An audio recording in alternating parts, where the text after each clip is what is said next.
Same delay.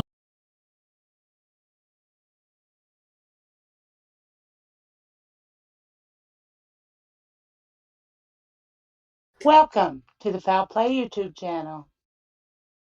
Hi everyone, Sunshine Christina here, and welcome to episode 12 of the Crime Theory Exchange. Apologize for the technical difficulties and the delay. I had some issues that had to be taken care of in order for us to do this today, and I appreciate everyone's patience. Today we're going to be discussing the Anti-Terrorism and Effective Death Penalty Act, otherwise known as AEDPA, and how it relates to wrongful conviction cases. We found some interesting data and videos and stuff. We're going to make sure to get those shared. And also we're going to discuss if it's going to have an effect or hinder Melissa Lucio getting her execution stayed and hopefully her conviction overturned. The Innocence Project has filed a motion, and it's got a really comprehensive list of exhibits with it that's available on the website. And we're going to take a look at some of those today too. How are you doing today, Jax? I'm doing pretty good, except for, Prism giving us a little ride here this morning or this afternoon. This was a little bit different than we didn't have this kind of issue the other day. This is something I'll have to take a look at, but it still shouldn't be a problem. I'm not sure why it didn't auto start like it did last time when we did reading with Uncle Ken and the Prism test both. We just clicked, we just turned it on and go through a couple of yes, and boom, you're live. So I'll take a look at that. Anyway, I'm doing pretty good.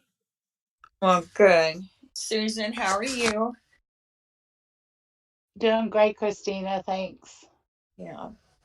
Zoe's with us too. She's not feeling good, unfortunately. Are you up to talking, Miss Zoe? I'm going to take that as a no. I want to thank everyone in the chat for being with us today. So when I say AEDPA, what's the first thing that you think of, Jax, Susan? Brendan Dassey. Good answer.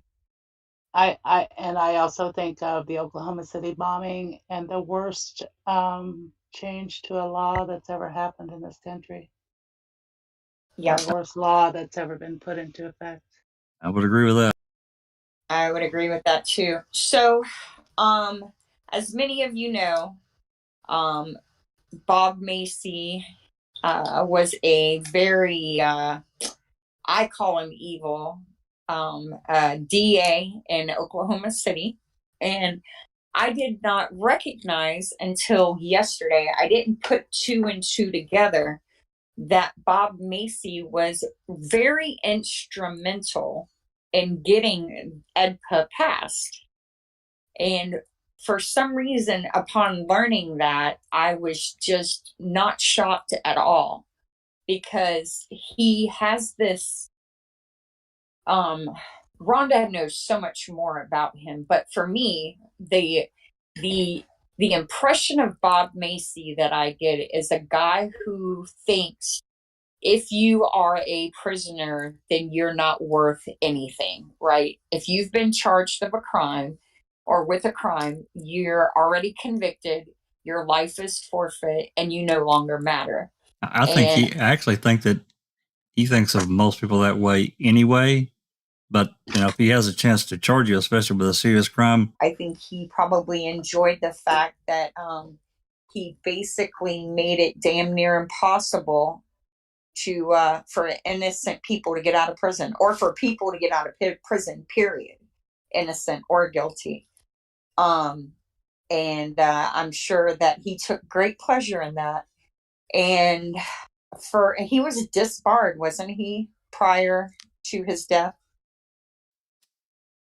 I don't know. Maybe Susan knows. I don't know the answer to that. Yeah. I'm pretty sure that Bob Macy ended up getting disbarred towards the end of his, well, at the end of his career. That's how I think, you know what, now I'm thinking about it, I think you're right. yeah. And so I think that's a good sign of the fact that the EDPA Act needs to go.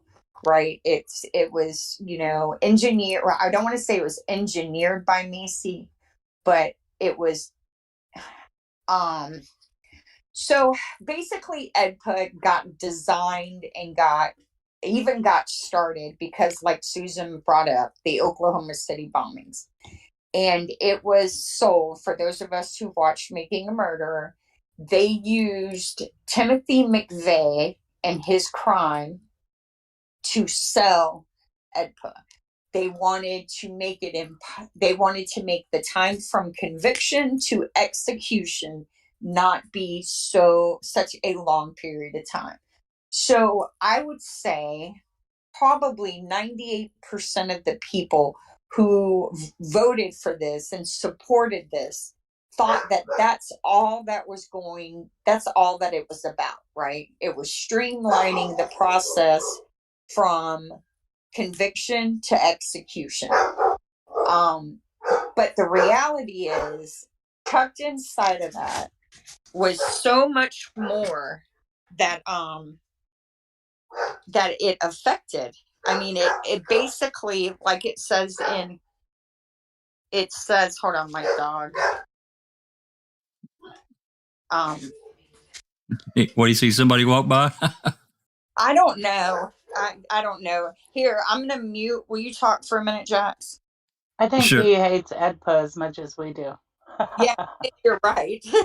Oh, no doubt. Well, you know, just from my spin on it and what I looked into it, especially back when all that stuff was going on with Brendan and the Seventh Circuit, if you read it, you read some of the history. That's really what gets me, is the history of how the intentions of the law got twisted, and they added a bunch of stuff to it.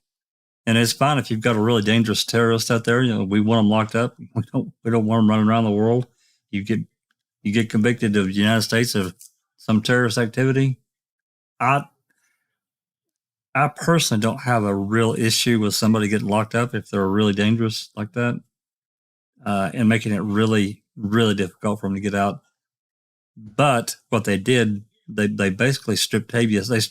They basically crippled federal courts from interfering in any kind of state action, even to the point of when the states have been really wrong. The feds' hands are tied. Basically, I read somewhere yesterday that in order for the Supreme Court to interfere, and that's the word they used, interfere in a state court proceeding, they have to basically find that the ruling judge in the state court is unfit to serve on the bench. And no judge is going to judge another judge like that, right? They're not going to say this judge is unethical, corrupt, and doesn't deserve to be on the bench, because not only are you slandering that person, but you're also opening the door for any case they've played a part in to be looked at. You would hope that, Seventh Circuit, Ninth Circuit, these circuit courts, you would hope that even before then, even at the state level, you would hope that if a trial judge in a circuit court in a county, whatever, makes a mistake, it gets corrected at least at their level, if not the next one above, Court of Appeals or whatever. It gets corrected, you move on. But we know that doesn't happen. And these states know it, especially state prosecutors. And, it's just damn near impossible now. And the wording in AEDPA, especially, you start looking at how it's a really narrow window about special care with children. There's a section in there about that. I remember reading all about that. It's the whole law needs to be scrapped or severely amended. Oh, for sure. One of the things that it does is it puts time limits on appeals. Yep. So, first off, a state prisoner has to exhaust all their state appeals before they can even think about knocking on the federal court's door. And if you logically think about that, if the state is committed to not exposing a wrongful conviction, like we see in the Stephen Avery case, these judges are making rulings that, I mean, they're just illogical. But it's hindered the federal court's ability to step in until after all of the state appeals are filed, and then it's actually put a time limit on when the prisoner can file it. I saw somewhere they have like 6 months to do one thing and a year. So if they miss that date by like 2 days, even if they have proof of actual innocence, it's not enough. Right. Because you're too late to the party. Yeah, you've missed the date. They also have, we heard a lot in these rules. And one of them is the procedural bar. So if a lawyer learns about something, they have X amount of time to file on that. Mm-hmm. Once that time has passed, they're barred from using it. So many of the issues that Zellner brought up, they said she was procedurally barred. That's where that came from, which is, to me, it's just completely asinine. Yeah, it's like, it's no successive petitions. Yeah. And I heard that somewhere, I think maybe in Making a Murderer, and I haven't heard it since until researching AEDPA. So AEDPA introduced the no successive petitions. And the issue is 98% of the population are not legally educated, right? We are conditioned from day one. Cops are good, bad guys are bad. Prosecutors, protect us from the bad guys by locking them up.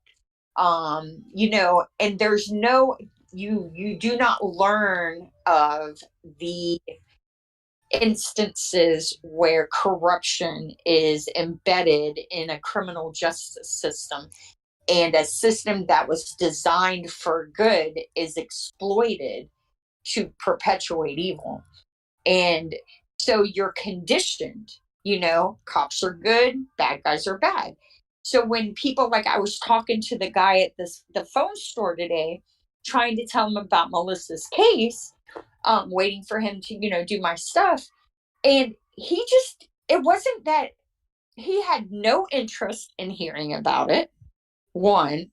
And then he just simply assumed that when I started telling him how corrupt the entire criminal justice system was in Cameron County, the look on his face was that I was making it up. Yeah. Like I was just talking out my ass and had no idea what I was talking about. Yep. It really is that ridiculous, though. Yeah, it is. It is so unfair. I wrote her down and I said, you know what? When you get home tonight and you partake in your smoking a bowl or whatnot and you're Googling around, Google her name, go to the Innocence Project, put in her name and read what was done to her. Read what was done to her family. And even if you go on YouTube, there's a few videos out there, like from this side that Melissa got what she deserved. And the comments in there are just hideous.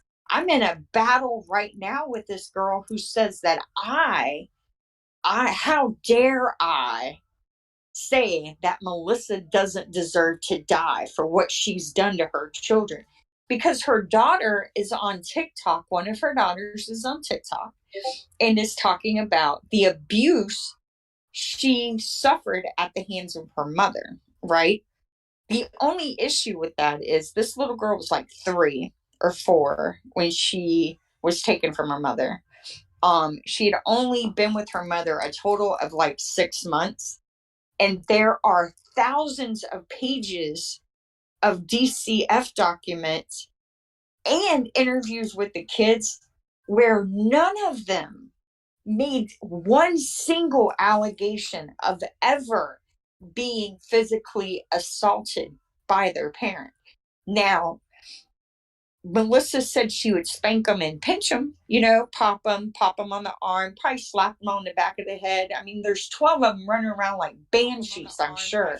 They don't have toys. They don't have anything. And kids are, I mean, we know kids can be kids. Not saying that it's okay, but I think that there's a difference between correcting and abusing. That's right. And there's a difference between, I think what Melissa did was probably, I don't even want, I cannot see from the evidence that I've read, I do not see Melissa ever intentionally saying, I'm having a bad day, so I'm going to beat my kid. That never happened. Right. You know what I mean? Completely neglected them, completely checked out, was completely overwhelmed. All of those things for sure. But she never said about her day saying, I'm going to be mean to my children today. She didn't, and that's a big difference from what the prosecution lied and told everybody happened. But AEDPA, if in the 2021 ruling where the Texas Supreme Court split their decision at the en banc, because what happened to Melissa happened, or what happened to Brendan happened to Melissa. She won on an appeal. The state appealed that, and it came back, I want to get it right, basically the same way. They won again. Melissa won again. So then they asked for an en banc. Yeah. And because of COVID, there was no oral arguments. It was submitted on briefs only. And that's not good. No, it's not. I mean, it's like, oh well, no big deal, right? It doesn't matter. And see, and that's how she's been treated. And people who are wrongfully convicted, that's what happens to them.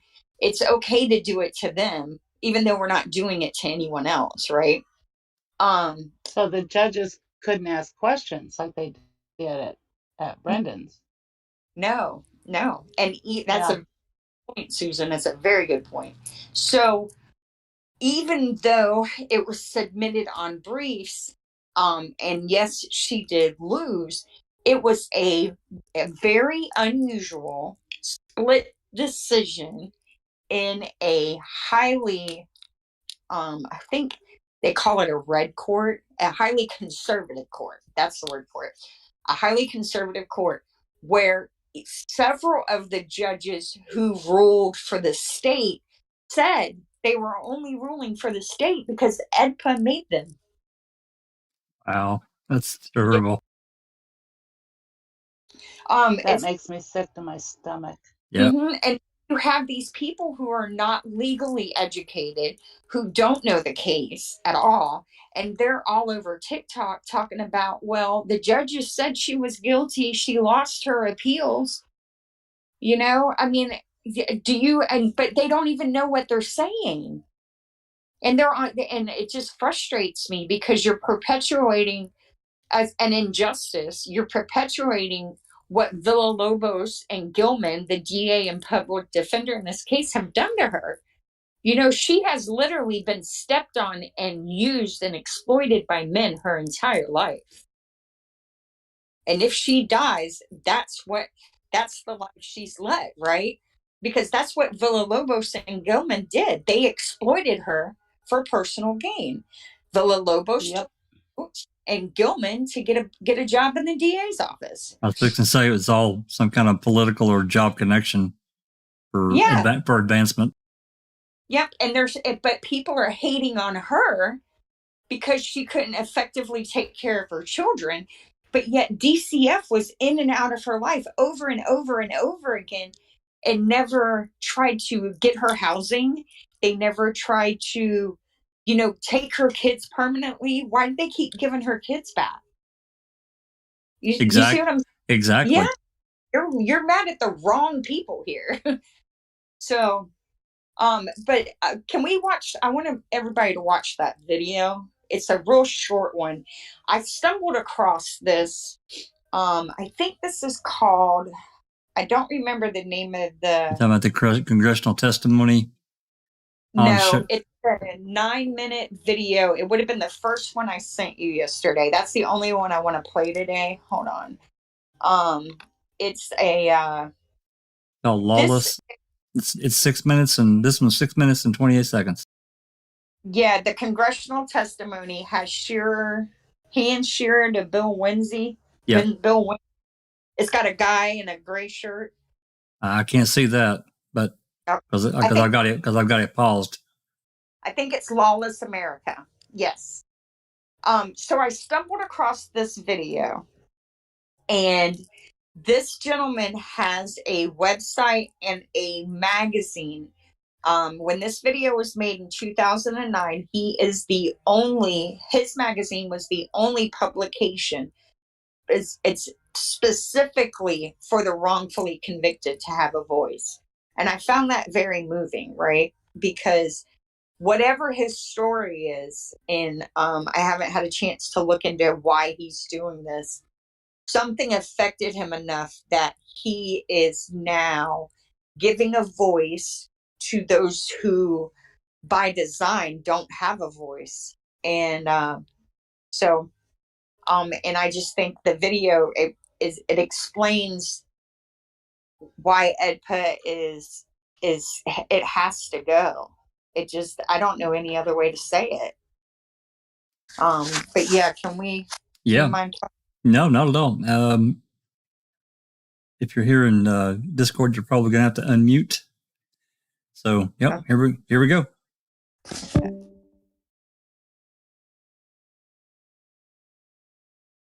My name is Hans Shearer.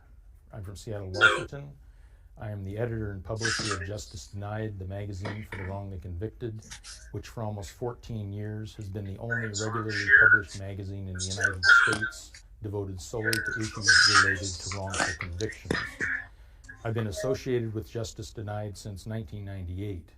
I have personally reviewed many hundreds of cases of persons with compelling evidence they were convicted and remain imprisoned in spite of being actually innocent of their convicted crimes. There are estimates that as many as 15% of imprisoned persons are actually innocent. An important cause of that grave problem is federal courts act on the basis innocence is irrelevant. In his book Dead Wrong, lawyer and law professor Michael Mello pointed out to lay readers what is well known in legal circles. Quote, in federal court, innocence is irrelevant. The Supreme Court says so, and the lower courts listen as they're required to do, unquote. The Supreme Court has ruled in Herrera versus Collins and other cases the Constitution only guarantees procedural formalities are to be followed. It does not guarantee the outcome of those procedures will be correct. The Supreme Court has made crystal clear the Constitution doesn't assure a defendant's innocence is any more relevant to the outcome of their case than their sex, age, or city of birth. A federal habeas corpus petition is the last resort for both an innocent state and federal prisoner to have their wrongful conviction overturned. The shock to a person who first learns of the irrelevance of their innocence after being wrongly convicted and then losing their appeal is compounded when the person files a federal habeas petition. It may be common for people to think a federal court will intervene to protect an innocent person when no one else will. But such a thought is far more of a romantic fantasy than a belief grounded in reality. That fantasy is fed by movies such as The Hurricane, in which Reuben "Hurricane" Carter's federal habeas petition was granted in 1985, and he was released after almost 20 years imprisonment for a triple murder he did not commit. What is not revealed is that under today's rules, the federal habeas petitions of Hurricane Carter and his co-defendant John Ardis would not have been granted. Instead of being free men, they might still be caged in a New Jersey prison. But people see and believe the Hollywood myth instead of the reality facing innocent people squarely in the face. The reason Hurricane Carter's federal habeas petition wouldn't have been granted today was enactment in 1996 of the Anti-Terrorism and Effective Death Penalty Act. The AEDPA, as it is known, was hastily enacted after the Oklahoma City bombing. The AEDPA imposes a general one-year time limit to file a habeas petition after a state or federal prisoner's conviction has been affirmed on direct appeal. State prisoners must also exhaust all their claims in state court before raising them in a federal habeas petition, which Hurricane Carter did not do. There are also serious restrictions placed on the filing of a second or successive federal petition. Extreme restrictions are placed on a federal judge's ability to invoke what is called the miscarriage of justice exception to allow consideration of a federal habeas petition that is filed after the one-year deadline, or to consider a second or successive petition.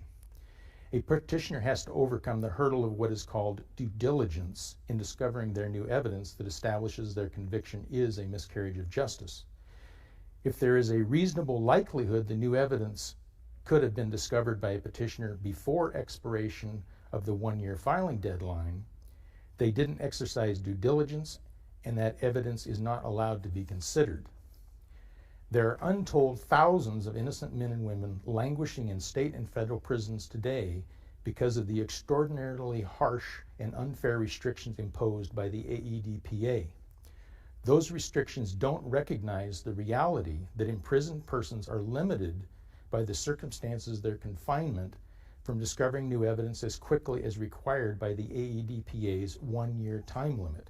And even for an innocent prisoner's supporters on the outside, new evidence isn't discovered all at once, but it can take years to discover through an investigation that gradually peels away the many layers of a case. Congress can immediately help alleviate the dilemma innocent persons face by simply taking the simple action of abolishing the one-year time limit to file an original or first habeas. Start that paragraph over again.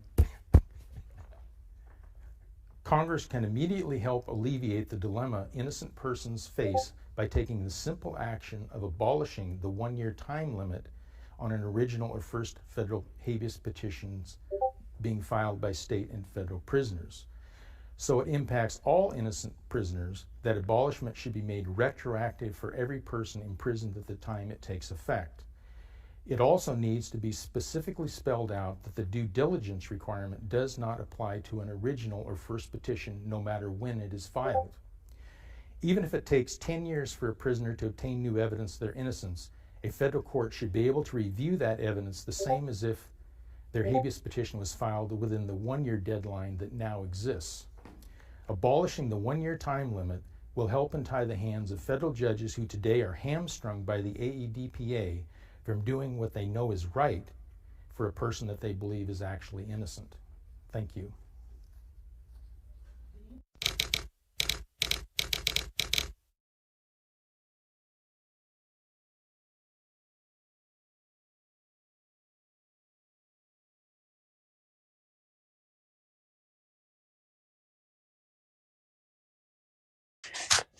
So there you go. Yeah, I thought that was like the best summation of why it needs to go, right? Thinking back on it, I think the hurricane might have come out in 2009 when he put this video out. So that was probably his inspiration. Have y'all ever seen that movie? Reuben the Hurricane Carter?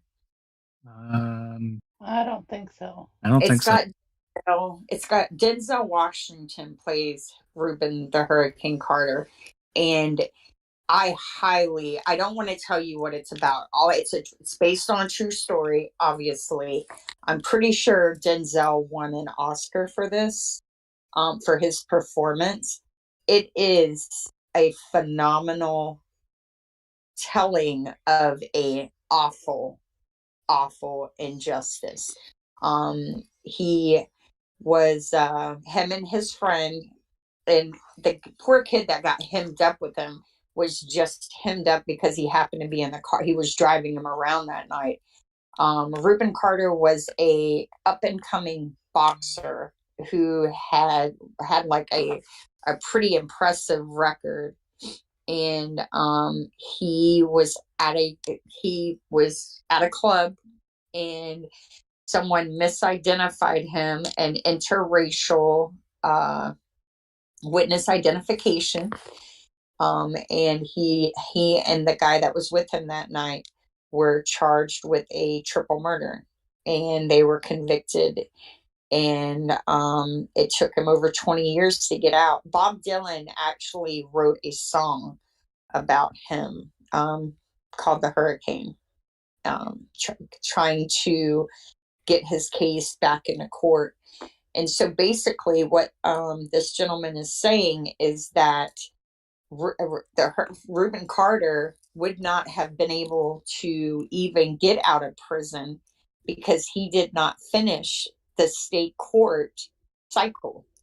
Right. And That's got to be exhausted before you can go to federal. That's right. And another thing that he mentioned that I want to make sure that I reiterate is that when a person goes to prison, I did not know this. The Stephen Avery, Brendan Dassey case taught me this. You get convicted of a crime, you go to prison, and you don't have access to your court case. All right. Trial transcripts and motions. Right. When you try and get your documents, the trial transcripts and all that, they want money for that. You can't just write your attorney and say, hey, will you send me a copy of that? It doesn't work that way. So you have a year to start filing on errors made in your trial. But yet it takes you, first off, when you go to prison, you don't just get arrested and you're in prison the next day either. It takes probably 4 months to get at what they call your permanent camp. All right. Until then, there's no sense in trying to write anyone, or especially for legal documents, because you could write them from one camp, and then by the time they get the letter and get your documents together and go to send it to you, you're at another camp. Right. So, and the people who designed this legislation, they know all this. They live and breathe the criminal justice system. So these are men and women who wrote this law knowing that they were effectively cutting off prisoners at the knees at getting a chance to get out of prison, which is fine and dandy for those who have committed the crimes they are convicted of. All right. If you do the crime, you do the time. I'm good with that. My issue, and I think all of our issue, is if you didn't do the crime and you get sentenced to prison, it's not fair that you have to abide by the same rules as the guilty people. Yeah, they've already taken that year and they just chopped 4 months, probably 3 or 4 months off of it right off the bat. Yes. And so then you're down to 8 months. Then you have to finagle, like in the Nicole Bacchus case, they wanted to, it was another election year. So the DA in her case, he actually made her come and testify that she was too poor to pay for the transcript so he could have a soundbite for the media. So there's more time off of it. It's absurd. It's absurd because the ones who are fighting the hardest to get out of prison are the ones that aren't supposed to be there. And if they're fighting that frigging hard to get out, a judge should be allowed to take a look at their case and see what the hell is going on. Well, yeah, it's like he said there. It doesn't matter if it's a year or 10 years. If new evidence is revealed in a case, and it should just be automatic that you can file on it, or a lawyer can file on it. Yep. And one of the documents that Jax is going to link in the description is this really cool thing I stumbled across. And it's called, I don't want to mess it up. Hold on. And basically, I guess when each president takes office, he has people come in and he like gives them a list of things he wants to fix while he's in office. So President Biden has some things that he wants to fix in the Supreme Court. And he had his people who do that, who draft how to do that, draw up a plan of how to get things done. And it's a 300-page document. It's specifically on what he wants to do with the Supreme Court of the United States. And it's a searchable document, which I thought was cool. So you can, on your laptop or computer, for those who didn't know, because I didn't know until yours and Jack told me how to do it. So that's the only reason I'm educating others. If you hit Control and F at the same time, some documents will bring up a search box and you can type in AEDPA and it brings up, it's mentioned 11 times in this report, and it's how they're trying to correct some of these things, like what legislation would be done, how would they go about it. And I did not know that Biden opposed AEDPA, which is unusual. I was surprised to hear that. I didn't really think, I didn't think that that would be the case, but he actually fought. He's one of the few that fought against it. And I thought that was, it got rammed. It really got rammed through. yeah, They it sent did. the Senate and Congress and just signed, and it's a horrible law. Horrible. It's Yeah. been admitted. Clinton admitted a few years ago he was taught, somebody got a soundbite with him in an interview. It was a short thing, and they were talking about it, and he said they just didn't understand the impact. I don't know that I entirely believe that. I think that those around, even if he didn't, he's, whatever people think about Bill Clinton, he's a smart guy. Oh yeah. So he's well educated. So I find it a little hard to believe that he didn't know, but okay, he didn't know. Let's just leave it at that. Others did. Yes, exactly. And I'm gonna another little tidbit about Bill Clinton. Him and his wife Hillary made a lot of money on privatizing prisons. A lot of money. Oh yeah, both sides of the aisle raked it in. Yeah. So So disgusting. yeah. Especially you're profiting on prisoners while enacting legislation to guarantee innocent people in prison can't get out. It's human trafficking. Well, that's exactly what it is. It's it's human. You're profiting off of human suffering for whatever reason. Yep. And you're trafficking in human beings because you're holding them against their will, and you're financially profiting off of their suffering. It's actually it's very very medieval, and it's very evil. So the more I immerse myself into the wrongful conviction world, the more I realize that what we have been taught and ingrained, that the bad guys are in prison, the really bad guys are in prison, is actually not a true accurate statement.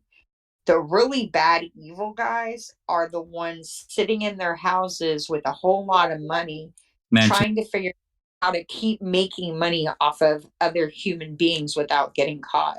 Imagine. Amen, Christina. Yeah. And most people don't even know they exist. That's how they get away with it. They have you conditioned, and I don't really, They have you conditioned to care about a 30-second soundbite. They don't want you to spend an hour or 2 hours contemplating like the real, like serious stuff, right? They Not don't take. really. They've dumbed down so much of the, of our education.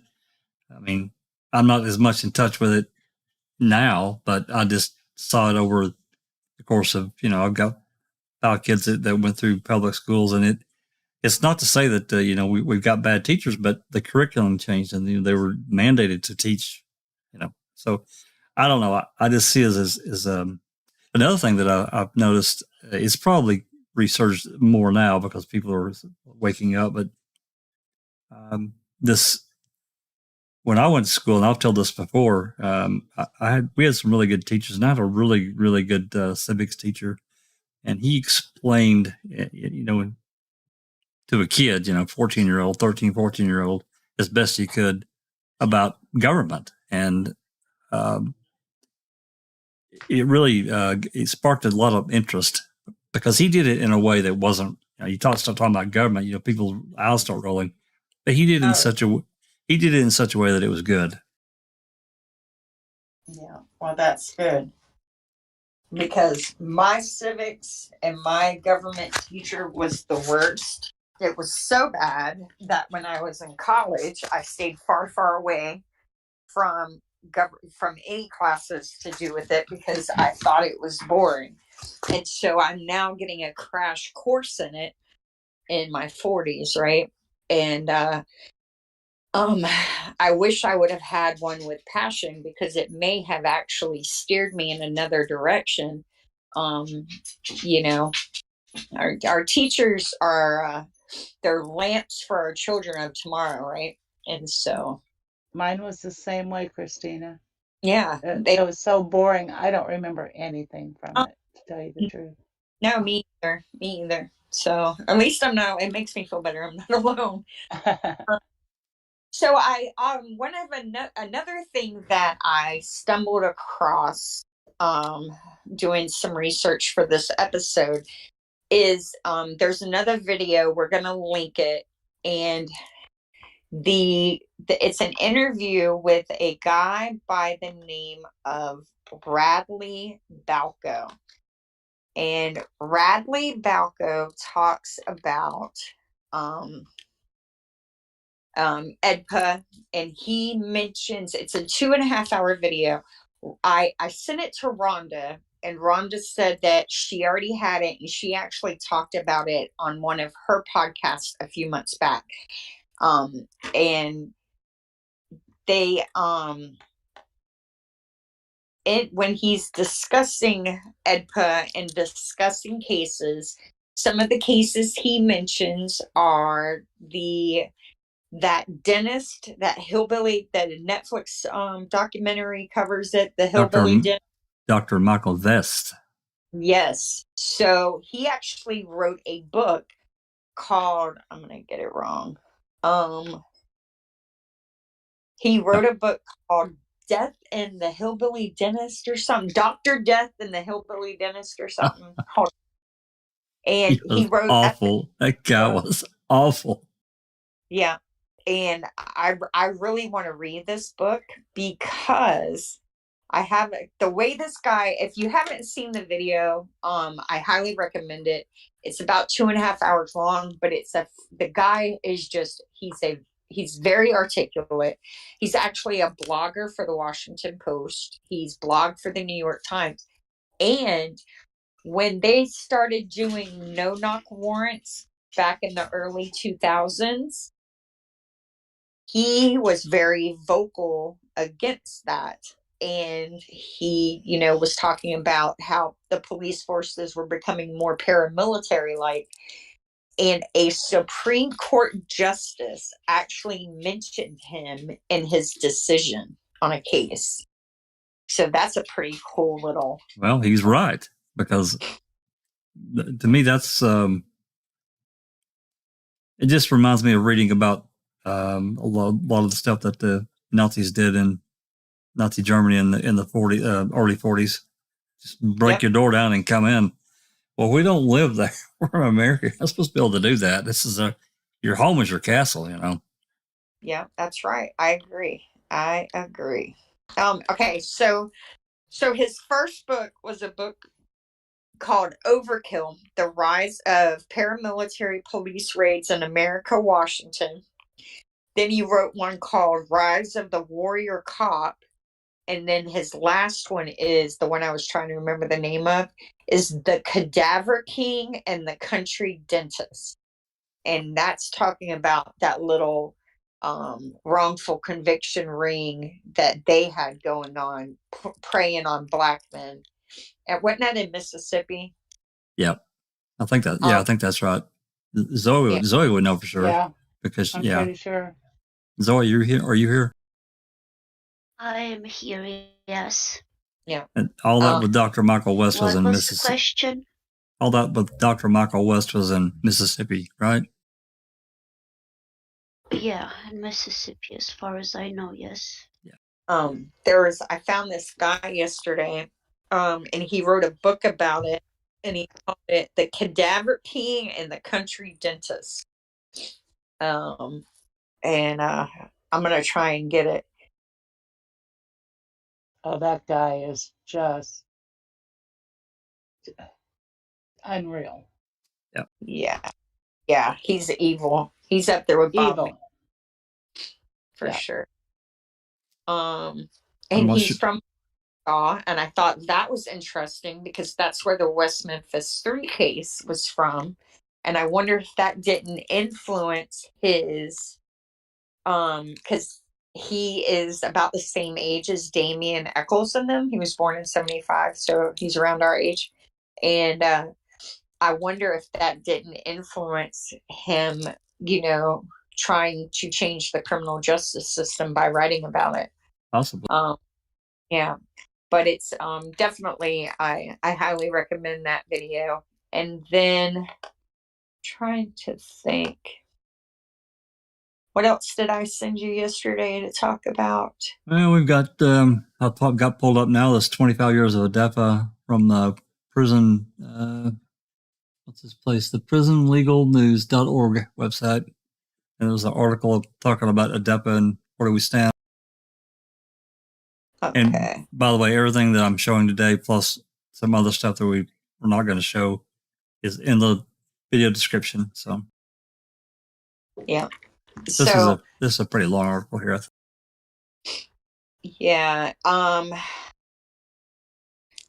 there was a couple things I wanted to mention. So, all right. So this one kind of leads up to what led up to Clinton signing AEDPA into law on April 24th. So April 24th will be 26 years since it's been in effect. So wow. Reuben the Hurricane Carter, I think, was released in 94. So 2 years and he wouldn't have been able to get out. Yeah, he just got out of the skin of his teeth. Yeah, he did. Yeah, this gives pretty much a history, a pretty thorough history, it looks like. Yeah, for sure. It says the AEDPA unnecessarily and arguably unconstitutionally hindered prisoners' access to the habeas corpus remedy. When this was brought before the Supreme Court, the court held that because an original writ of habeas corpus may be filed in the Supreme Court itself, AEDPA did not unconstitutionally suspend the writ. In other words, the court that chooses which cases it wants to hear, which is maybe 60 or 70 per year out of over 10,000, said that the almost impossible chance it would hear a habeas petition was enough to consider the habeas path still viable, despite the AEDPA's numerous roadblocks. There you go. I didn't even think about that. So basically, What they're saying is because you have a pipe dream chance of getting heard, then there's a chance you could get out. There's a chance I could win the lottery Yeah, tomorrow too. me too. Yeah. Or Mhm. I'm thinking, yeah, there's just like there's a chance Teresa's disappearance right after leaving Stephen being such a godsend for Tom Kasurik that, it was fate, right? That's about the same statistics. Susan, Wow. I think that we would stand a better chance of you and I both winning the lottery than getting a case heard before the Supreme Court. That's how bad it is. Yeah. What do they hear, like 50 or 60 cases a year, something like that? I think it's like 60 or 70. Yeah. Wow. Oh, I found a podcast that talks about the Supreme Court cases when they're being heard too. That's linked in the description. Yes, that is linked in the description. I don't have yeah, that's correct. I took a peek at it. She's got tons of episodes. So it looks like they're searchable. So we could probably go in there and look for rulings on criminal cases. There's one that's going on right now out of Arizona. I don't really know a lot about it, but I'm going to look into it. And basically, 2 men are on this case. 2 different prisoners are trying to get into the Supreme Court. The Supreme Court took the case, and one of them factually is innocent, and he has been released pending the outcome of the state's appeal. Now think about that. The state of Arizona knows this man is innocent, okay? But yet they're still appealing the Supreme Court to put him back in prison. Of course. How is that possible? Because of AEDPA. Because of AEDPA. That's right. And so that case. Is this the Barry Jones case, the one you sent me? I'll pop it up there. Is this the one you're talking about? I think this is the Barry Jones case. Yeah. So, and let's see. He was sentenced to die. He had been convicted of brutal sexual assault and murder of his girlfriend's 4-year-old daughter. The case was overturned. I think they're just waiting on the court to rule.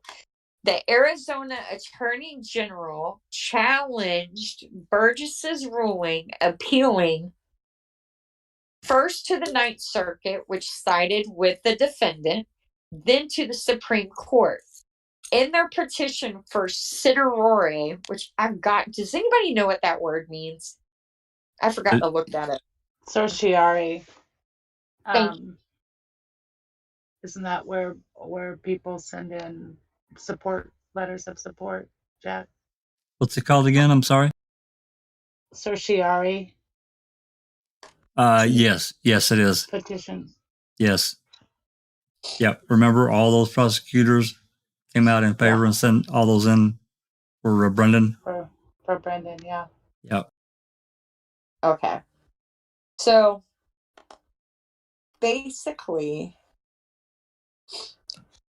in their petition for certiorari, the brief asking the court to hear the case, the prosecutors argued that Burgess and the Ninth Circuit had violated the AEDPA Act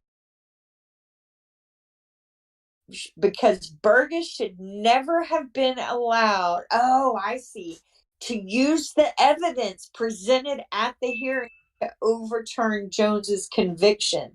You know what? All right. In May, the Supreme Court announced that it would hear the case. So they're going to use the evidence was available at the time of trial, so it's not new evidence argument, I bet. Yeah. This is about. That's insane. It's fucking insane. Yes, I agree. All right. Oh my God. Oh, let me see. Hold on. Procedurally barred. Mm-hmm. Yep. Well, yeah, that's where that comes in. You see that, I think the first time I really got familiar with it, I'd probably heard the term before, but was really with the Avery Dassey cases, the Avery case. But then I started to, when I saw it in other places, I'm like, oh, okay, now I really know what that means. And that's a real thing. Okay, so what happened here is that the 4-year-old daughter was not sexually assaulted and she was not beat to death. She got an injury, like, a childhood injury, and it progressed over time because medical doctors could have diagnosed that at the time of trial. They're trying to say he needs to go back to prison. Oh my God. So this is a crime that didn't occur at all. This isn't that they got the wrong guy for the crime. This wasn't even a crime. Kid playing and got hurt and it was misdiagnosed. Uh-huh. Uh-huh. Wow. Like a kid falling down the stairs. Let me see what it says. Yeah, exactly, Susan. Yeah, that's exactly what it is. That or is being pushed down the stairs That's also a potential there. by someone else. Yeah. wow. But so this case is talked about in that podcast as well. I'm going to listen to it next week or sometime this weekend and see. So many legal experts see Arizona's real goal as overturning the 2012 court decision in Martinez, because that provided a lifeline to people in prison and on death row who face insurmountable barriers to getting their cases heard in federal court. So, innocence isn't enough. I mean, come on. As long as you are, what did he say? What did that guy say in the video? As long as you are convicted procedurally correctly, then you're not afforded under the Constitution the correct outcome of a trial. Nope. Oh my God. I'm not laughing because I'm laughing because if not, I just want to put my head through a wall, because we have been conditioned. We have the best of everything as Americans, right? We're the best country, the best criminal justice system, the best of the best. The reality is we are, for sure. Because why? And I think a lot of it, another thing that I was doing is I was looking at the makeup of the upper echelon of the Wisconsin Department, and I observed something, and that is that all of these guys and all of men and women in these upper positions, Department of Justice, are all litigator attorneys. Very little criminal justice experience. So these are guys who argue just the fucking right. They don't care about justice. They don't care about the truth. They don't care about doing what's right and wrong. They care about the argument. And you can't, when you're dealing with human beings, you have to care about what's best for the human being. Hubris. It's fun to argue. Go ahead. I'm sorry. No, I just said hubris. Yeah. Well, with the way the laws are written, that's why they win. They go by the letter of the law. And it's the reason they're written that way. And keep getting rewritten. Yeah. So I was thinking, like, what needs to change? And here's what I've come up with. I'd love to hear feedback. America was founded by white men who wanted to protect the rights of white men, right? And it's that they did. It's not that they want to protect women or Black people of color. It's that in that day and age, women and people of color were not considered equal. Yep. So in the beginning, we weren't on an equal playing field.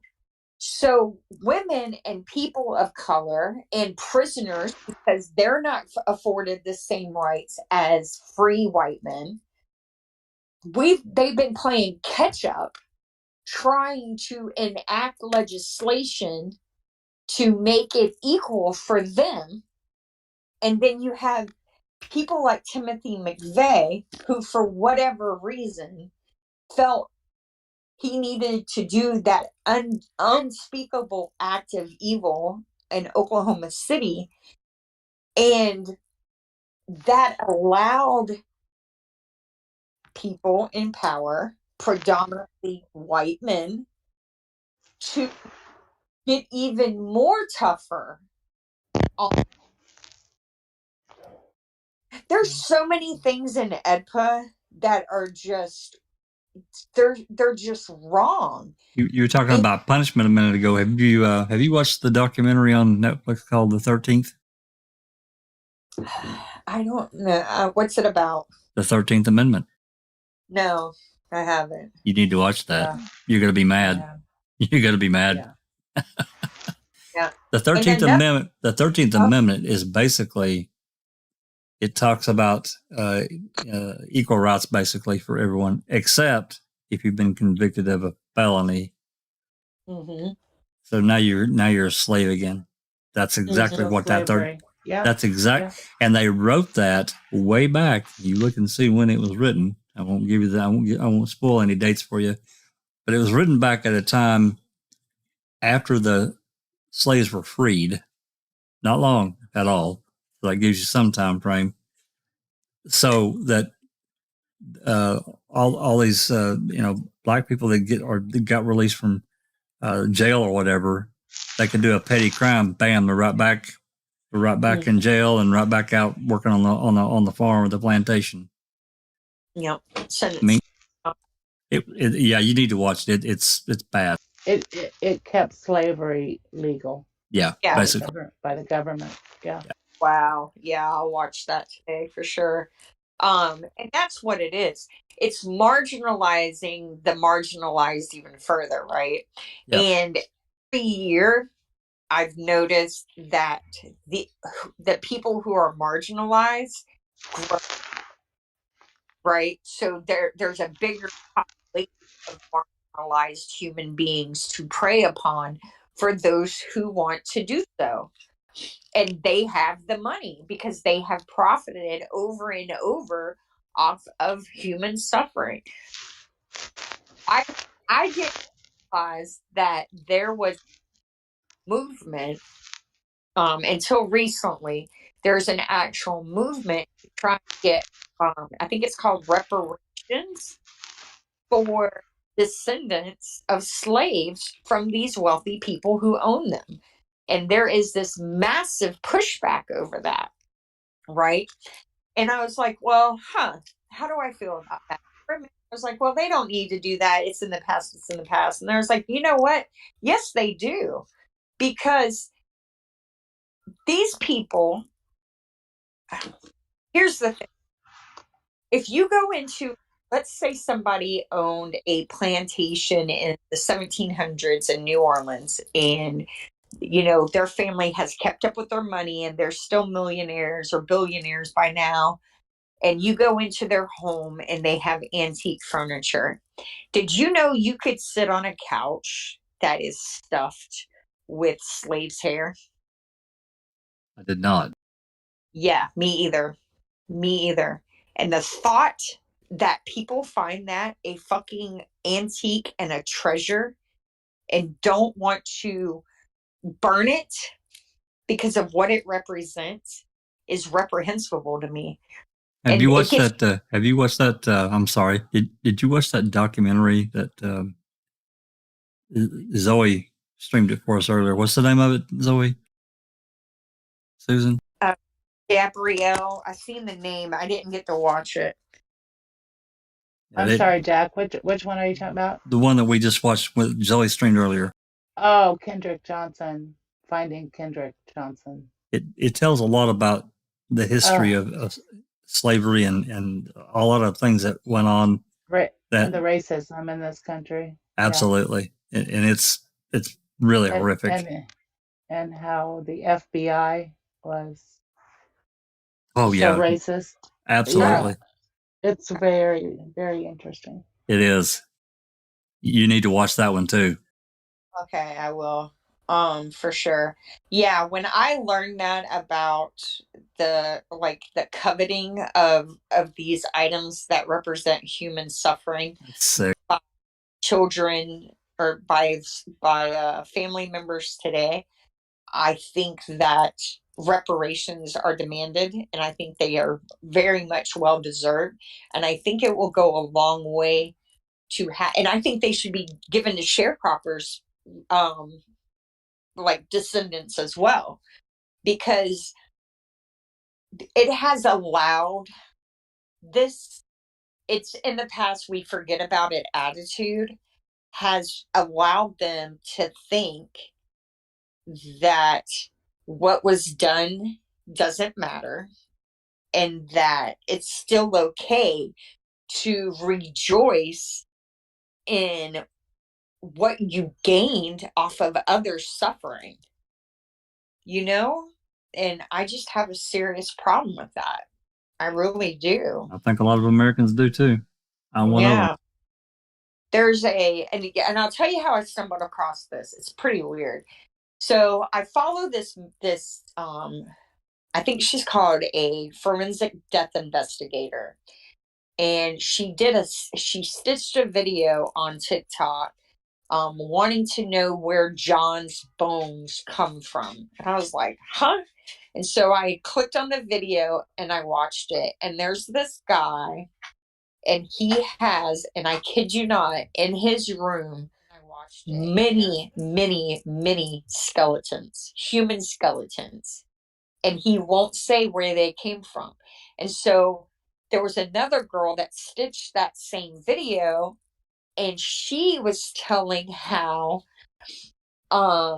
poor people, like in India, for example, when their family member dies, there is a black market for human cadavers. And people like it could, I'm not saying that's where John got his bones, but let's say John is a millionaire and he has a fetish for human bones. He could buy a deceased person who couldn't afford a burial, bring him here on the black market, do whatever he does to render him to bones, and hang his skeleton up in his house. Or there was another girl that stitched it and said that plantation owners, when their favorite slave would die, they would cut off like a pinky finger or a pinky toe, and they would boil the flesh off, and they would have necklaces and bracelets made out of the bones of their favorite slaves or their most hated slaves, if they wanted to, and they would wear it as a like one would wear a crown. And that's just sickening to me. Yep. Absolutely sickening. And that kind of thinking is what is maybe not that diabolical, but people who think that that's okay also think that AEDPA is okay, right? That Well, they're still considering other Americans or other people. It doesn't even have to be an American. Other people that are, don't look like them as less than they are. Mm-hmm. Or other people who have been convicted of crimes don't deserve the same rights as others, which I get it if you're guilty, but if you're not guilty and you have been convicted by a corrupt system, you need to have a way to get out. And the thing of it is those corrupt people that convicted you, they're in charge of making the laws to keep you in. So when they designed AEDPA, they claim it was to, get Timothy McVeigh executed quickly. But in reality, I think a lot of them knew damn good and well they were going to keep wrongfully convicted people in prison. Of course they did. Absolutely. That was a big problem they had to deal with. Yeah. And so they're saying they're writing laws or writing legislation and bringing it to the Senate and the House to have people enact it, knowing that the result, if it's passed, is that innocent people are going to die in prison. But at the same time, the American public had no idea what No. they were doing. No. And most of them still don't. Right? And when you try and talk to them about it, their eyes glaze over and they think you're stupid. Well, yeah, because you have to take a little time to kind of understand it, so it's not that 30-second soundbite that so many people are looking for. If it's not in 3 minutes or less, they don't want it. They ain't got time for it. Right. And you wouldn't believe when I try and do TikTok videos on social justice issues, I literally have to write out what I need to say, how I'm going to say it, when I'm going to say it, and try and get it into a 3-minute clip. Because if you can't get it all done in part 1, they're probably not coming back for part 2, especially for someone like me, because I don't have a large following yet. So, and, I want them, if you finish the video, I want you to understand my purpose for making it. Yeah, but it's so difficult. You just literally to like the TikToks and the YouTube shorts, you literally have to just hit the high points if you want to get it out there. Yeah, you have to. So it's the only way you can do it. Yeah, you have to sketch it. You have to choreograph it. If you're wanting to do a short or a TikTok and make it a meaningful one, it has to be. You have to outline it and script it and design it to do that. You can't just free flow. I've tried.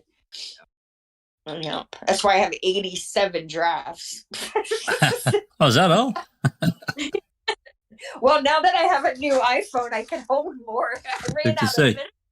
Like I say, you're going to have more here soon. I got twice the memory now. I'm moving on up. So let's see. What else? So Melissa Lucio. I want to make sure I talk about her today. The execution exhibits. There was, so if you read let me get that one first. If you read the motion to modify the execution date, and both the motion to modify the modifiers say the execution date and the exhibit links are in the description box. Thanks to Jax. Thank you. Yep. The Lucio case. The very first paragraph on the motion to reconsider struck me, and I was like, huh? And both of these are filed by Innocence Project attorneys. And it says, I'm going to read it real quick. It says, pretty recently, Christina. Okay. Well, they only took the Innocence Project only got involved, I would say probably about 15 days ago now. And they filed this last week. So I wouldn't be surprised to learn that Ellis already had most of this written out. But for the Innocence Project to agree with it and get it filed so quickly, that says to me that they're, one, they think Melissa's innocent because the Innocence Project doesn't get on board unless there's definitely a proof of that. And two, that there's a lot wrong with this case, and it was very easy for them to come up with, I think the motion is, how many pages is it? I think the motion is like 60 pages. And The you know one what I I just mean? pulled, the one to reconsider the execution date and withdrawal. Yeah, it's 74 pages. Yeah. So it's a 74-page motion written in a few days, which is not an easy task. So obviously they have a lot to work with. There's a lot wrong in this case, as we know. But the first paragraph, it says Melissa Lucio, through undersigned counsel, files this motion respectfully requesting that the court reconsider the order and warrant issued on January 18th, setting the April 27th execution date. This date was set despite ample reason to believe Miss Lucio is innocent, and despite judges on the Fifth Circuit Court of Appeals recognizing that Miss Lucio was deprived of her constitutional right to present a defense, resulting in the jury hearing a woefully misleading and incomplete account of her interrogation. The state's motion and the date setting are ill-advised, premature, and will inevitably lead to additional needless litigation that would not serve either the interest of judicial economy. Ms. Lucio respectfully requests the order and death warrant be withdrawn or modified for the reasons set forth. Now, and it says, due to the rubber stamping of the state's proposed order without prior notice to or an opportunity to be heard by Ms. Lucio's representatives, the court was unaware of the following 5 reasons why the date setting was inappropriate at this time and why this court should withdraw the order. Do you remember when we were talking last week and I said, yeah, Gabriela Garcia, that's the judge at the circuit level in this case? Yeah.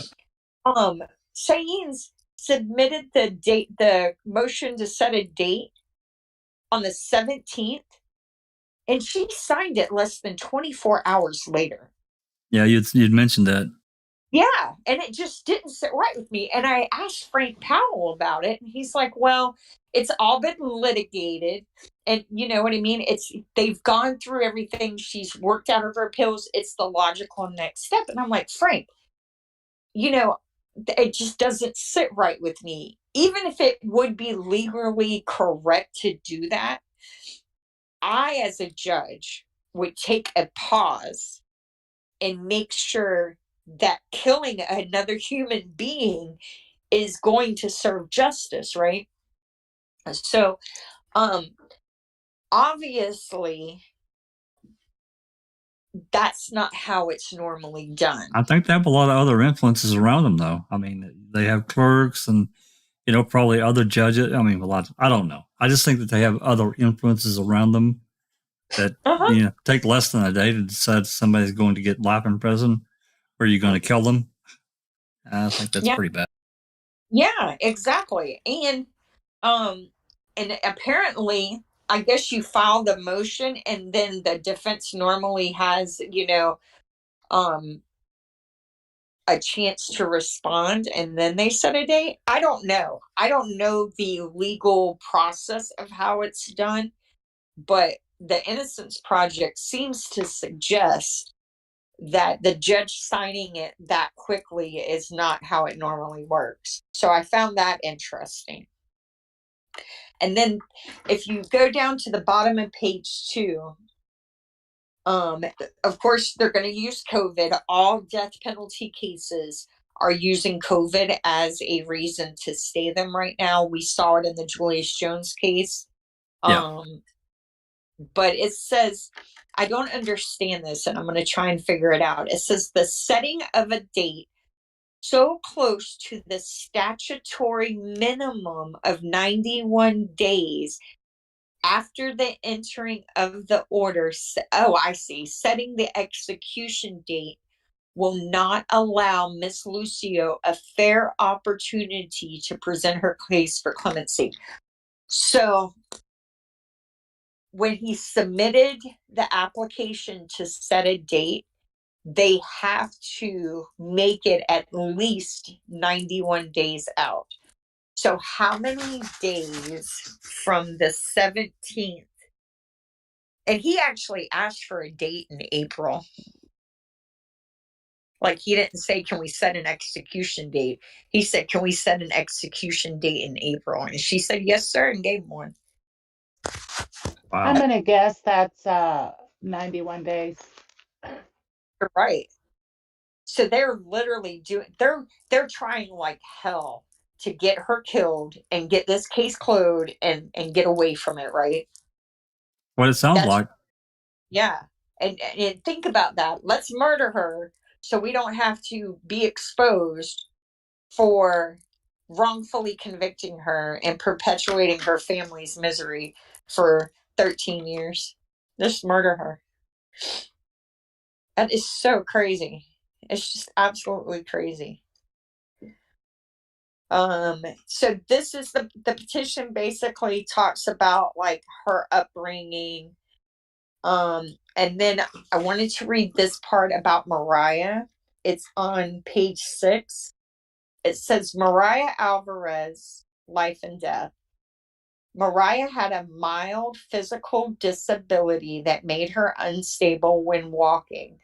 In foster care, she fell down and lost consciousness. She required close supervision if she wanted to climb. Mariah would also hit her head on the floor when having tantrums and would bite her peers. Mariah's older siblings were aggressive to the point of becoming violent. Her brothers wrestled, hit, punched, and bit each other, leaving marks and bruises. Her cousins were also very aggressive, pushing, shoving, and hitting Mariah and physically abusing one another.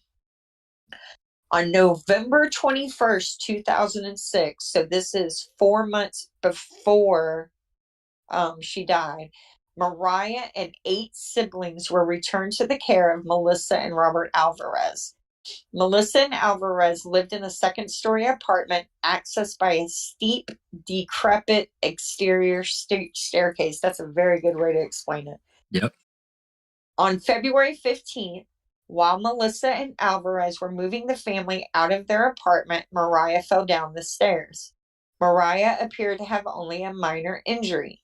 However, 2 days later, paramedics were called to Lucio's new apartment when Mariah appeared unresponsive and was found dead. Melissa immediately told the responders that Mariah had fallen down the stairs at the other apartment 2 days earlier, but had appeared healthy and uninjured since then. Now, I want to. So she got her back. She got the kids back 4 months earlier. Now, supposedly, Mariah had a fractured arm, an untreated fractured arm. I mean, given what you just read, they're talking about the siblings and the cousins. I mean, I grew up around a pretty large array of first and second, even third cousins, and when we were all together, of course, we had a lot of adults that if you got too far out of line, you're going to get your ass beat. Literally, they wouldn't tolerate too much of it because I mean the age spread was from probably 2 or 3 years old to 20-year-olds, so there had to be some semblance of maintaining a little bit of control, but still it could get rough. No biting, but pretty much everything else. Well, and the thing of it is I think there was 8 kids. I think she had 8 of the 12. Did they determine how old that break was? I'm fixing to read and see if it says. I read somewhere today, but I think it was on behalf of the state, so I don't really trust it. But 2 to 6 weeks of is how old they say it was. Well, was she So in? Were they? have been while she wasn't in their custody. Right? Yeah. Was she in state's custody? What she was in? Yeah, she was in foster care for I think 6 or I don't know how accurate any of this is, but it seems like she was removed at 3 weeks of age because Melissa tested positive for drugs. Melissa got her back 4 months before she died. Now, think about this. Why, in the state of Florida, if you do not have, you have to have one bed per 2 kids, okay? You can have, so many beds in a bedroom. But if they take your children before you get them back, they come out, they assess your home, and you have to have, you know what I mean? You have to have somewhere for your kids to sleep. You have to have food in your fridge. Right. You have to, they do a home visit. How the hell did they give her custody of these babies back? I mean, you saw the video, you saw how they were living, and I'm not judging. You know what I mean? I've been through it myself. I know life can be hard. You can make bad choices and bad shit happens. But they had them kids. DCF had custody of her children.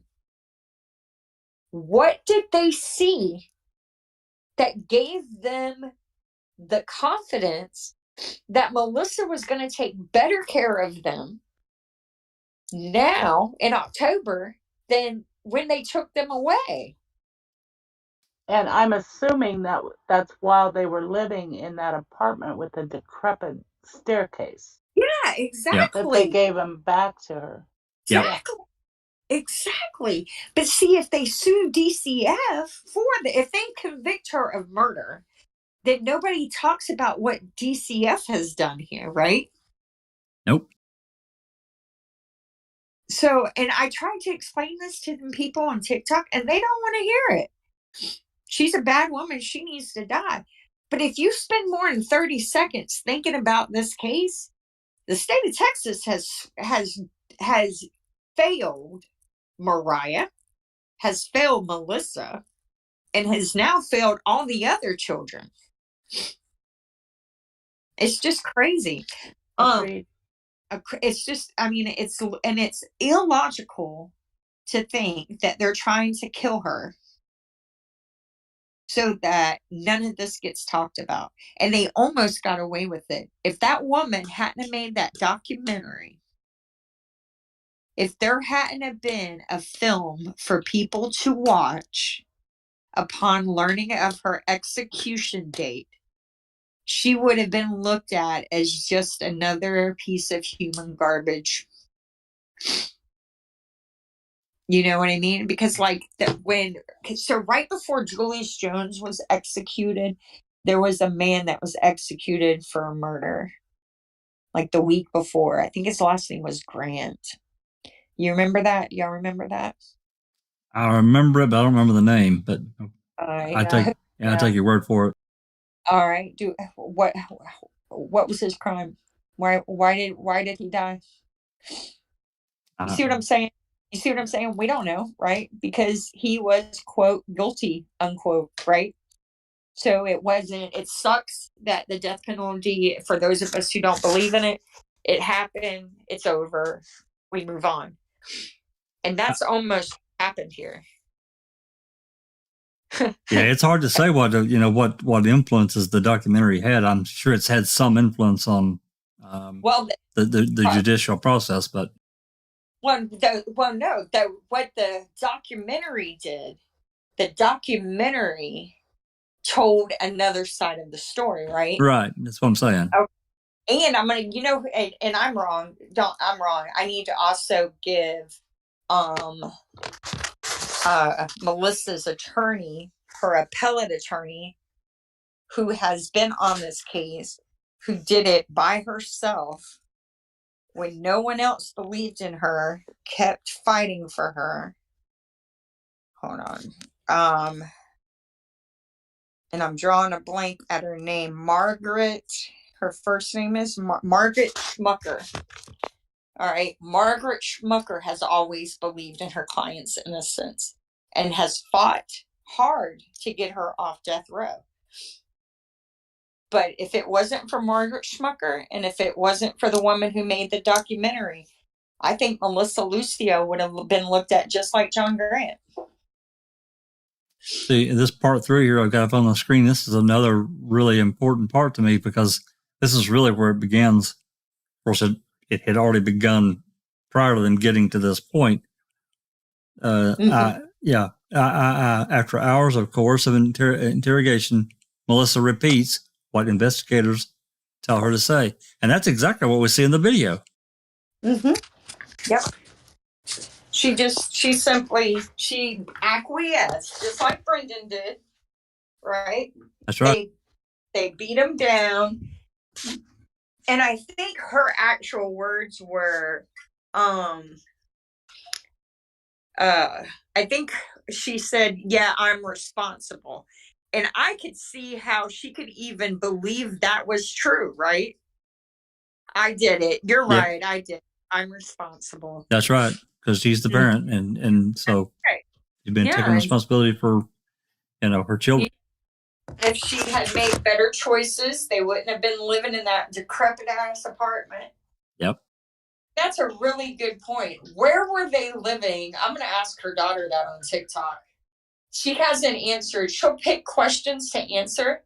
She has, and people who believe that Melissa should die have tagged her in my video, but she has not responded to me whatsoever. Yeah, here's another one, another passage. It's talking about this interrogation. Melissa Escalon counseled Melissa that the interrogators were there to help her along, that she was going to explain everything, admit to this, and God's going to forgive you. I mean, come on. Mm-hmm. Just working somebody using Reed, just working them and beating them down. Yeah. Yeah. And oh, did you want me to fill up that exhibit list? I don't have it open, but I can get it open. Yeah, here, I'm going to read. This is what I want to see. I would love to see the photographs and the x-rays. I'm going to read what they claim Mariah's injuries are. Okay. And this is what was testified to. But remember now, they couldn't even get a bite mark analyst to testify that these bite marks belong to so-and-so. And we know bite mark analysis is a junk science anyway. Is what you're fixing to read in this document? It's in the first one, the one you were already on. It's on page 7. Yeah. The open, the motion. So it says the state's medical examiner and one of the officers accompanied the medical examiner while they were examining the body. Found significant bruising on Mariah's body. They noted a weeks old fracture in her left arm. And I want to know how you can tell weeks from months. I don't know. Yeah, that some of her hair was missing or patchy. Weeks can mean months. Yeah. How many weeks? Exactly. Yeah. Exactly. Because I think it's very likely when she fell down and passed out at her foster home, that's probably the incident when her arm was fractured. There were marks on her back that medical examiner said were bites. Based on those observations, and without any additional testing, inquiry, or second opinion, the medical examiner concluded she had been severely abused. So, and then it says in the state's post-conviction proceedings, Melissa proffered expert testimony that disputed the medical examiner's opinions regarding Mariah's arm injury, the supposed bites, the bruises, and the missing hair. There was no hearing on that evidence. Now, where have we seen that? In Stephen's case, right? The judge just ignores all the expert statements submitted to the court that dispute, like item FL. They ignored all the evidence that shows that that bullet didn't cause Teresa Halbach's death, and just pretend it didn't, and just jump right over it. So, and then on the exhibits, there was a couple of things I wanted to. A lot of this is the suffering Melissa has endured at the hand of men. It's 167 pages long. It's a pretty long document. Yeah, it's really long. A lot of it has to do with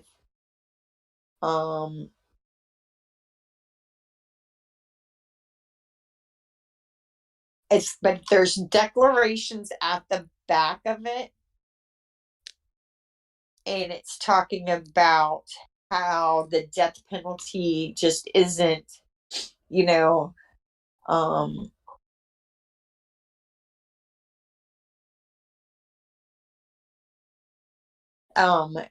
how the death penalty is just an archaic thing. Now, what's interesting is page 71. And I thought this was unique. So apparently they're trying to say that allowing Melissa to get married at 16 the U.S. violated its obligations to protect her under Articles 2 and 7 of some kind of an addendum. And I find that very unusual. I didn't even know you could do that. And I just wanted to point that out. By permitting Miss Lucio to enter into a child marriage, the U.S. violated her rights as a girl child and subjected her to gender-based violence. Child marriage violates international laws. By allowing Melissa to marry when she was just 16, the U.S. violated her human rights as a girl child. Under international law, child marriage is commonly defined as any formal marriage or informal union between a child under the age of 18 and an adult or another child. Now think about that. This is the United States, and we are being charged, our government is being charged with basically exploiting a child. And I mean, they're right, though. I didn't even know you could get married in Texas at the age of 16. Yeah, some states you can. Yeah. Some states it requires, I think, parental consent. It varies. Yeah.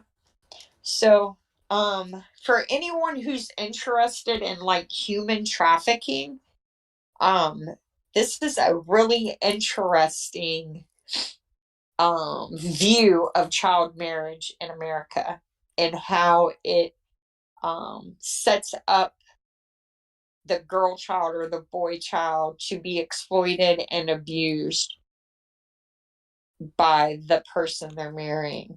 Yep. So, for those, anyone that's listening, this is linked below, and it's kind of dark to think that it's of course it's accurate, but I mean, they're right. A child who marries an adult is statistically going to be abused throughout that marriage because an adult has no business marrying a child. So they're not doing it with good intentions. They're doing it to possess, abuse, control. You know what I mean? That's and right. So Any or all of that. Mm-hmm. And Like one, yours says, like KK marrying a child bride. Exactly yeah, what it's exactly what I thought of yours. My mind went there. I'm sorry. Going straight to hell. and yeah, very good point. Very good point. Um, it's, and one thing, her execution is scheduled on April 27th. So, um, if Texas is successful and she dies, this woman who was born a U.S. citizen has been abused and exploited and used by powerful men her entire life. And we as a society have to do better than that. She deserves better than that. Her children deserve better than that. Is that one daughter still on TikTok railing against? It's bad. Part of me hopes that she's doing it to keep interest in the case, right? Like Doesn't sound like it. It's not. It's not. But and it's so sad that they have conditioned her to see her mother in that light instead of seeing the bigger picture and what has been done to her mother and then to them as a result, right? Right. As long as she stays focused on her mom's a piece of shit, she doesn't realize that the state of Texas has friggin' just completely eviscerated their family, emotionally traumatized them all, got her sister killed, you know, but I don't know. And and there seems to be within the family, from what I can observe, there seems to be a half the kids, I think they all signed the petition for her not to die. So that's good. But half the family are, she's a piece of shit. She was abusive. Half the kids, three or four, I shouldn't say half, three or four of the kids. And what's weird is it's three or four of the younger ones. The older ones, like, except for Alex, the one that pushed her down the stairs. It's Alex and three others that are saying Melissa's a piece of shit.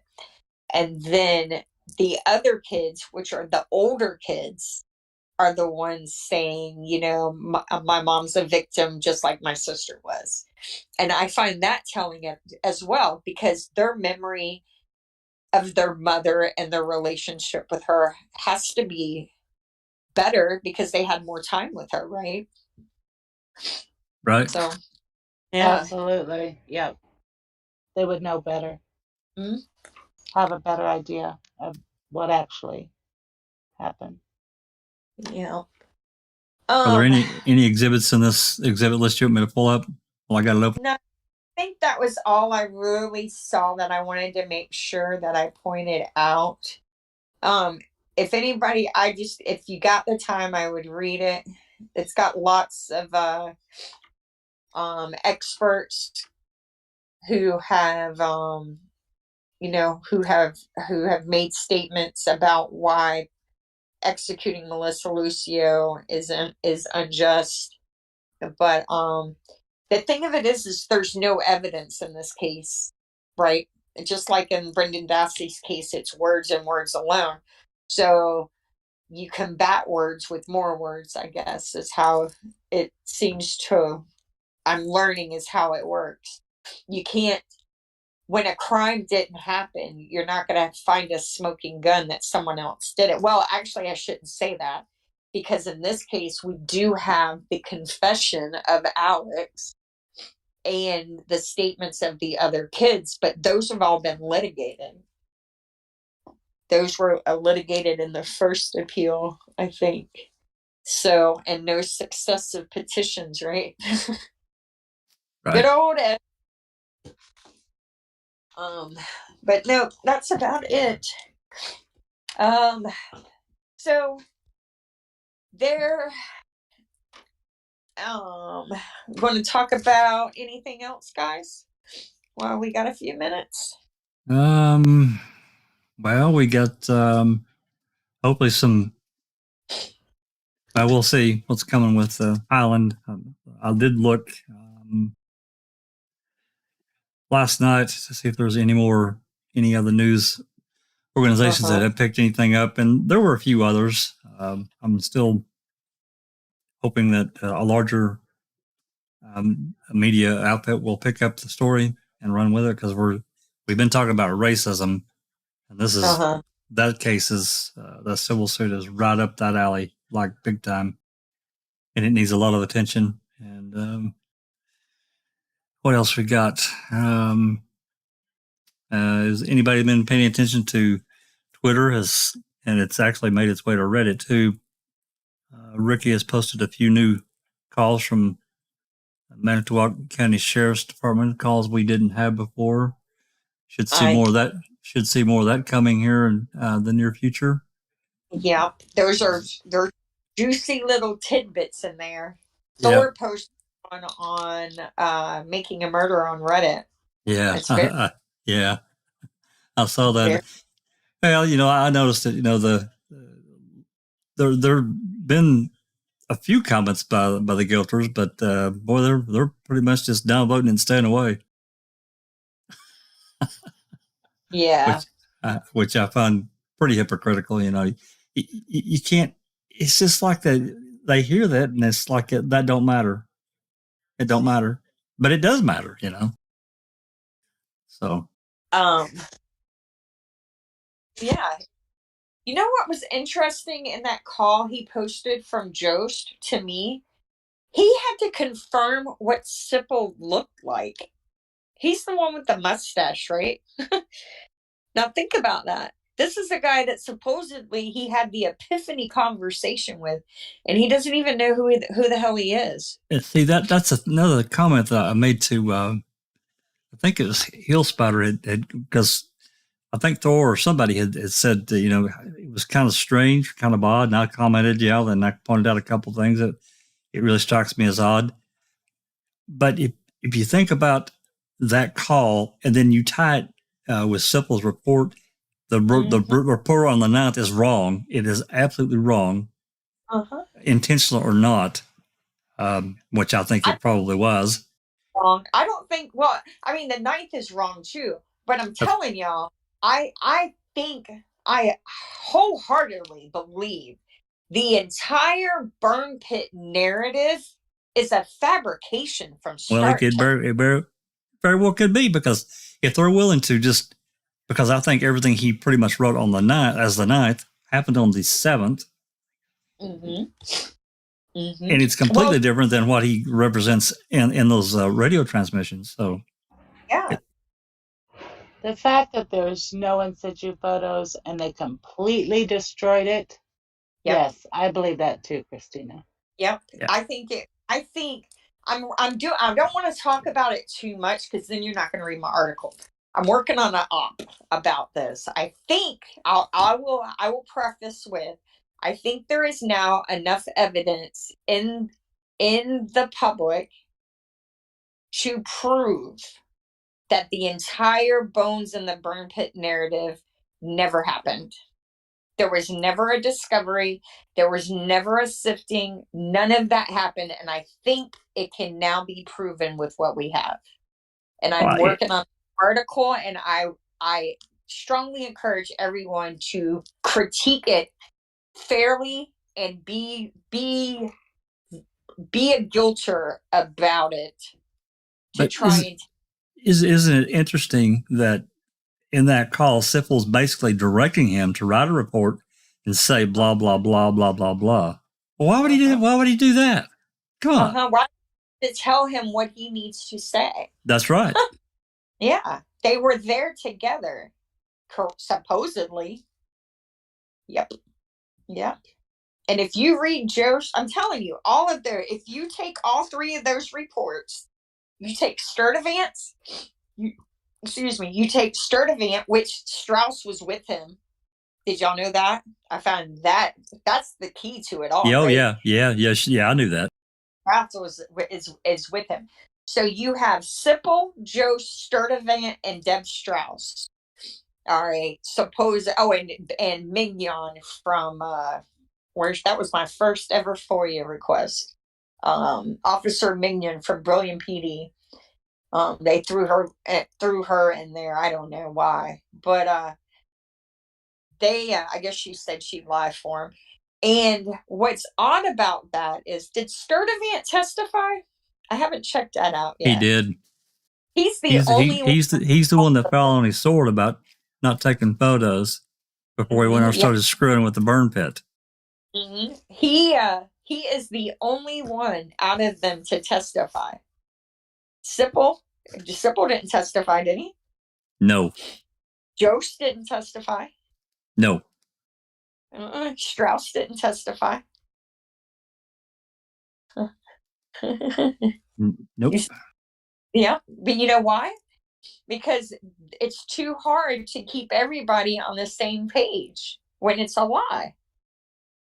Get in, get out. Yeah. Yeah. So I will see we'll see. I want people to, because I think there's enough evidence now, especially with that call that Thor posted. I didn't even know about that. Someone messaged me this morning. I had mentioned to them the article that I was working on. They're like, well, hey. I was like, thank you.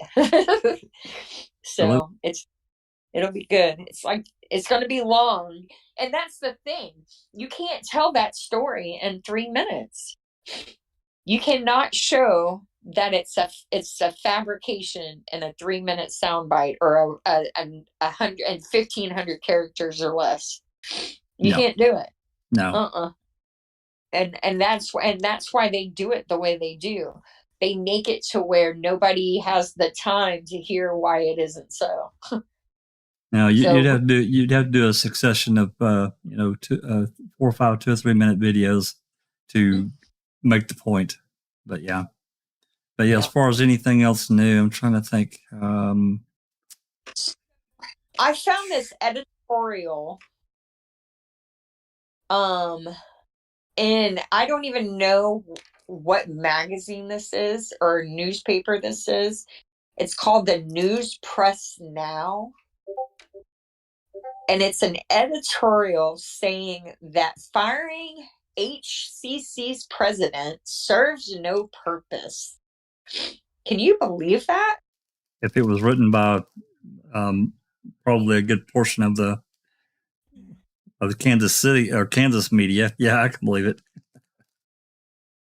Yeah, wow. It sounds like she wrote it too, because here's the sentence. It says, let the lesson be this: the tragedy of the Third Reich is not that Hitler was Germany's leader for 12 years. It is that so many people followed him. Oh my God. Yeah, wow. They are really trying to spin this. Yeah. I'd really like to hear what's going on in the town and what's being said there. Can you imagine, Susan? Oh my God. Yeah, I believe it. It is crazy. I do too. I do believe it. I cannot believe how much clearer you guys sound on my new phone. See what you've been missing? You should have broke your phone. You should have broke your phone like months ago. That'd have been great. Months ago, for sure. Wow. Just talking about your new phone and something new, which is Prism that we're using. I do apologize for the hiccup from when we started. I don't know what the heck's going on there, but nonetheless, we'll get it figured out. There is a Prism mobile app that you can download, and you can go live directly from your phone with using Prism. I don't know what the functionality of it is. I haven't tried it. I did download it to my iPhone, but the best part about it's free. Yep. Okay, I'm in. I'm all in for that. Well, I wrote that down. I guess we should wrap it up then. So is Rhonda live tonight? No, I think Rhonda's going to take a few days off and recharge the Okay. batteries and that kind of thing. So, Susan, Zoe, anything you want to say before we jet off here? Hmm. No, No. I have nothing to say. I would say Zoe streamed that Finding Kendrick Johnson this Oh morning. my God. That And definitely. yeah, that's one to watch. I'm writing it down right now. I don't That know. is one. And who killed Garrett Phillips? Yeah. That is something Yeah. that's coming new for Foul Play. Dr. Silkman's done he's done a part 1 presentation. It's going to be coming up Saturday. And you can find that on YouTube for free. Can you really? Is it on YouTube? Yes, in 2 parts. Oh, there you go then. Well, it's 2 parts on HBO as well. So yeah. But Awesome. the premiere for his presentation is going to air at 3 p.m. Central. Now, is that right, Zoe? And then we're going to go live at 4 p.m. to discuss it. Exactly, yes. Excellent. So That's going to be a good one too. yeah, I think that's all I've got. Thanks for coming, everyone. Really appreciate it. Yeah. Thanks to everybody in the chat for coming. Thanks for Zoe and Susan and Jax, and I appreciate everyone.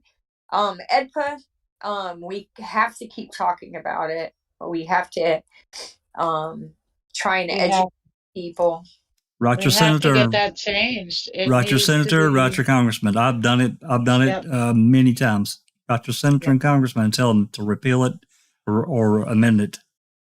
Yep. I'm trying that exactly. I don't know. That's the only thing I can find that we can do right now to try and get it changed. But should put up a change.org petition. Yeah, there's a thought. Maybe let me write that down. Look into that. I messaged the video that we watched earlier. I messaged that that gentleman's foundation, and hopefully they'll reach back out. Maybe they'll have some ideas. I'm hoping to talk to him about it. Yeah. He's tell him to come on here. Tell him to come on here or open mic and talk to us about it. Either one, or both. For sure. All right. Well, until we meet again, my friends, it's been a good episode, a great discussion, and thanks to everyone. Adios. Bye, everyone. This has been a Foul Play production.